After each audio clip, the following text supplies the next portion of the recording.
tapi kena tahulah skill kena ada geng. Yang apa korang nak jahit pun sama sekali korang kena tahu apa benda yang korang buat. Macam mana cara nak kuat. Jangan korang pakai ikut je macam kata ada setengah orang, oh macam ni cara. Dia ikut. Lepas tu tak jadi dah salahkan orang. Sebab ada rahsia dia lagi di sebalik rahsia. Bukan semua ilmu orang boleh bagi ya geng. Kalau dengan saya sekarang semua main bayar je. Main ilmu bayar. Kalau tak tap screen lagi aku tak bagi tahu apa-apa. Kalau tap screen aku bagi ilmu. Kalau tak tap screen jadi sama lah. Okay. So macam korang korang jenis malas nak tap screen. So aku pun malas nak cerita apa keterangan dia kan. Sama deal okey deal. Korang tap screen aku cerita. Senang.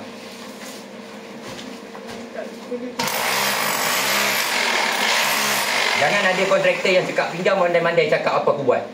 Aku nak tengok kan. Memang okey kalau tengok asal dia ni tiang konkrit tau. Konkrit.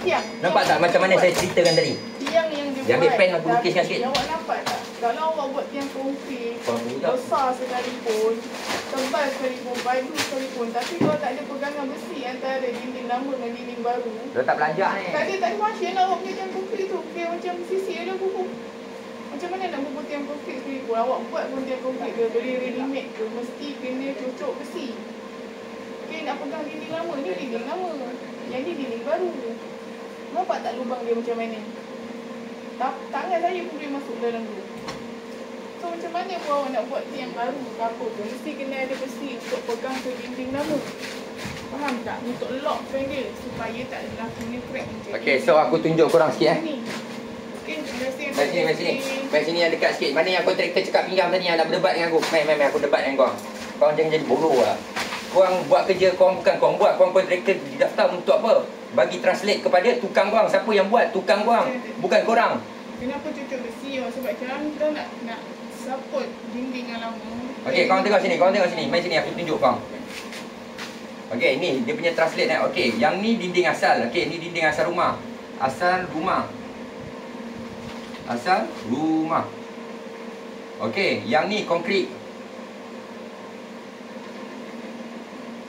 Okey, konkrit konkrit tiang Lepas tu dia ikat bata dekat mana? Dekat sini betul. Okey, ikat bata. Ikat bata.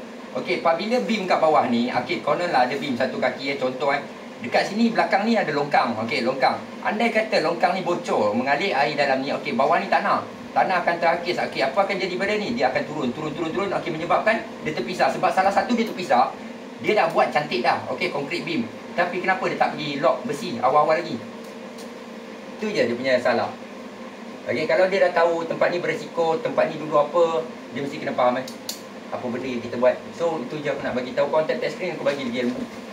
Aku nak tengok je kau ni memang tiang. Ni memang tiang dia. Dia buat. Dia memang buat. Ni tiang buat, yang ni asal. Ni buat, ni asal. Cuba zoom sikit. Bahagian tambah ni. Tak ada besi. Okey, tengok ke belakang sikit.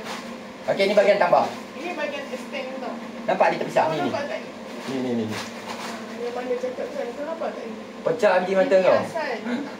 Ini tambah. Kau nampak tak? Dia punya gap tu macam mana? Ya, yang cakap ni endorse ke apa? Kalau diorang cakap diorang tak ada otak lah. Cakap, korang dah buat salah ni kerja aku tahu. Kerja siapa macam ni? Dia tak kisah tiang baru ke, tiang lama ke. Make sure kena ada besi. Apa-apa you nak tambah extend dapur ke, nak tambah dinding baru, mesti kena lock besi dekat dinding asal.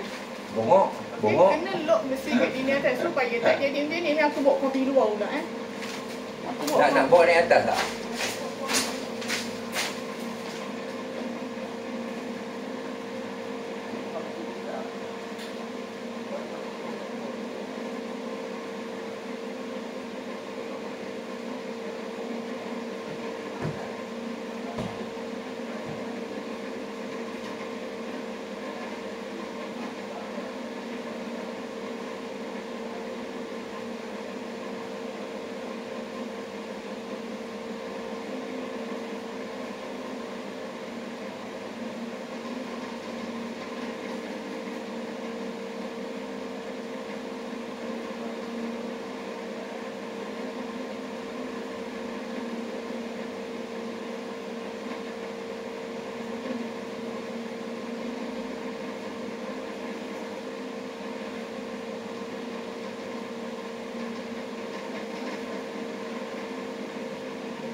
Lalu belakang rumah kau kan?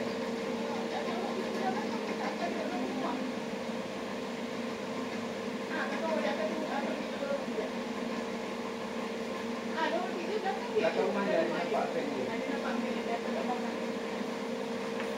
Dah terlibat di dalam bang.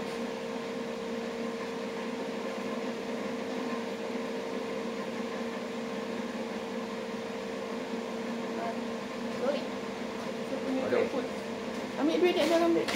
Okey. Jangan kejap dia. Kau cakap dengan orang tu. Betul ni. Abang kalau dia masuk saya punya ni. Yang buat live tadi? Tak boleh nak ni dia. Yang boleh bang. Dia berapa ni? Dia tak boleh saya sebab yang tapak. 40-85. Main berduit. Tidak ada lagi dengan aku. 48 mesin. Okey geng, aku nak tengok yang cakap pinjam. Mana yang cakap pinjam? Mana yang cakap pinjam. Siapa kenal saya, kenal lah. Mulut saya memang jahat. Kalau saya dapat kerja yang macam ni, mulut saya memang jahat. Tapi hati saya tak sejahat korang lah. Yang mana kononnya baik-baik mulut tu, macam pari-pari tu kan, akal dia kan, kepala kotak dia cakap dia. Inilah orang cakap kontraktor cakap pinggang. Okey, di mana yang buat kerja macam ni, suara dia tak, suara dia cuba dengar sikit. Okey tak, cuba komen okey tak, boleh dengar tak saya nak bagi penjelasan? Boleh dengar ke tak? Tolong sikit. Tulis komen. Saya tak dengar suara. Ada orang cakap tak dengar suara. Boleh dengar tak? Boleh dengar suara tak? Okey, baik, okey. Okey, so saya nak bagi penerangan sikit. Korang nak lantik kontraktor sama sekali pun, korang pastikan cakap dia, bang, kalau boleh ikat bang, masuklah besi ya bang. Masuklah besi. Sebab apa bang? Okey, ni punca-punca tak ada besi OLED. Tadi ada call masuk. Sorry. Tadi ada food panda, ada call masuk. FZ jangan nak mengada-gada sangat FZ ni dia tukang tabletop dekat area mana? Ni area Melaka FZ ni. Korang follow FZ ni.